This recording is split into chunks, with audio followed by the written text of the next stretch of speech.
Look at our traditional leaders and the slave trade. We blame the whites for the slave trade we went through. We blame the whites that they offended us. They took us as slaves. But let's wait for a minute.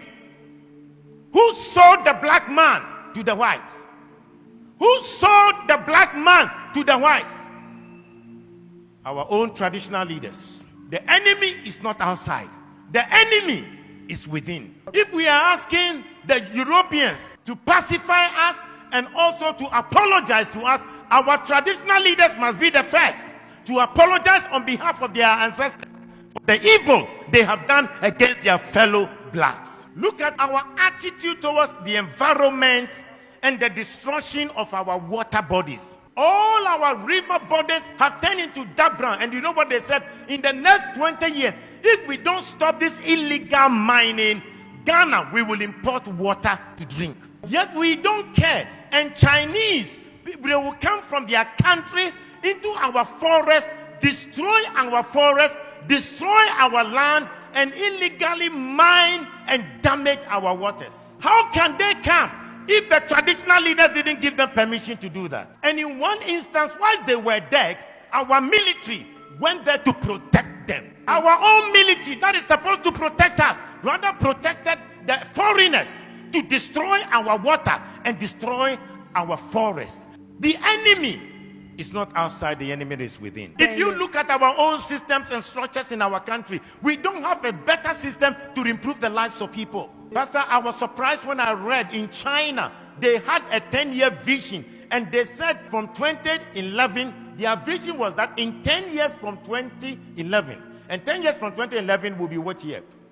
This year, 2021, that they will raise over 20% of the people to become multi-millionaires. Now in 2021, they have 1.8 million Chinese who are multi-millionaires in China, and they are between the age of 40 to 50 years. Multi-millionaires. The government intentionally decided that they will make sure they will have 20% of the population multi-millionaires. They also agreed that they will make sure that they will lift up the poorest of the poor. And they lifted 100 million people from begging to live a better life. But in this country, in our country, we fight our own businessmen.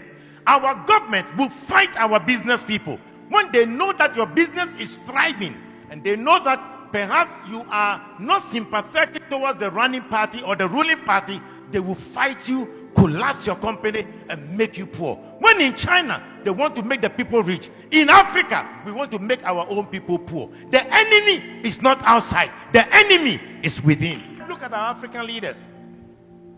How much they stole, the money they stole away. We are told in Gambia, Jamal Yaha, he stole 11 million US dollars from his own country, Gambia. Sani Abacha stole between 1 billion to 5 billion dollars out of Nigeria. Hosni Mubarak stole 17 million US dollars in 8 years. The enemy is not outside. The enemy to our own progress is within. Look at our presidents, the presidents who were fighting for our independence, what we did to them. In Togo, the man who fought for the independence of Togo, called Sylvanus Olympio, when Togo got independence, he decided that they would not use the French franc, the French CFA. They decided they will have their own Togo currency.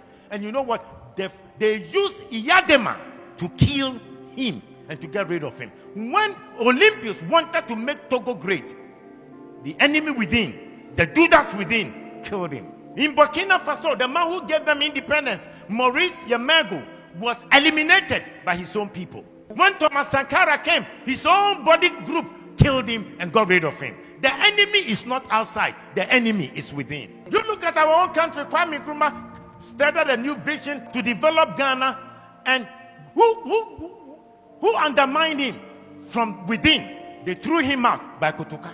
Today we celebrate Kwame Nkrumah, but their own Judas will damage him. I pray that the man who organized that coup to betray Kwame Nkrumah, and for us to name our airport after him, Kotoka International Airport, I think we should start a national conversation to change the name of the Kotoka International Airport, because as long as that name is, we have endorsed coup, we have endorsed enemies that will fight the progress of our nation. We must change the name of Kotoka International Airport to Kwame Nkrumah International Airport.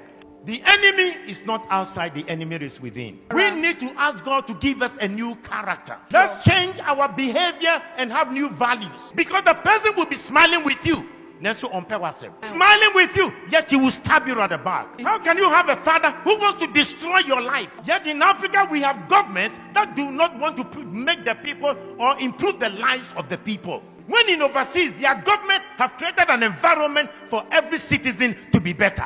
Why is it that our governments can't think about the welfare of the citizens? And we kill the businesses of our own people?